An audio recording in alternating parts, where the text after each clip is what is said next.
This is The Murder Code, the Remi Laurent Mystery Series, Book 2, written by Ava Strong, narrated by Kevin E. Green.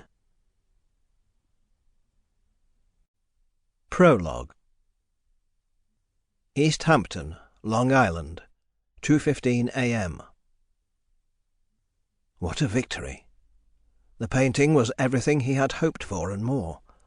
It was also clear, also obvious to anyone who knew what to look for.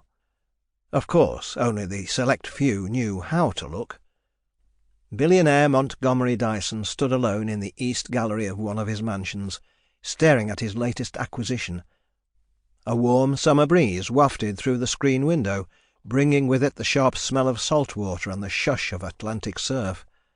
On the walls hung paintings from the greatest eras of Western civilization, a delicate little portrait of the Virgin and Child from 14th century Florence, its tempera paint still retaining its brilliant colours through the centuries, a 15th century engraving by Albrecht Dürer, and later works by Rembrandt and Matisse and Van Gogh.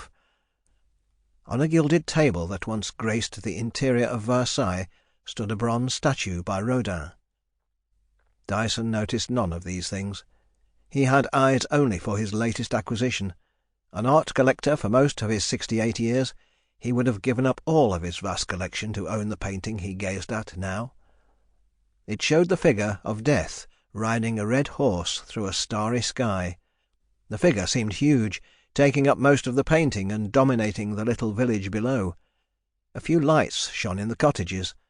A farmer, late returning from his fields, drove his ox-cart along a dirt lane, unaware of the terror that rode above.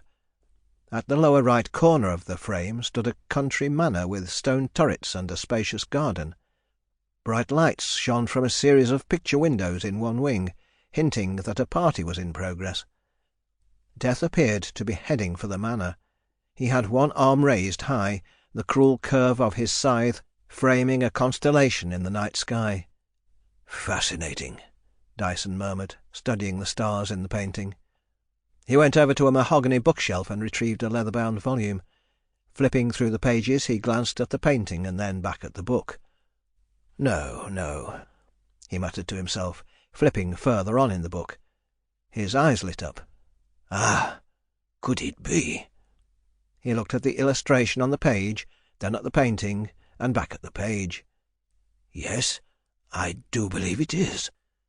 The sound of the door opening behind him, but nothing more, as if someone was hesitating before coming further.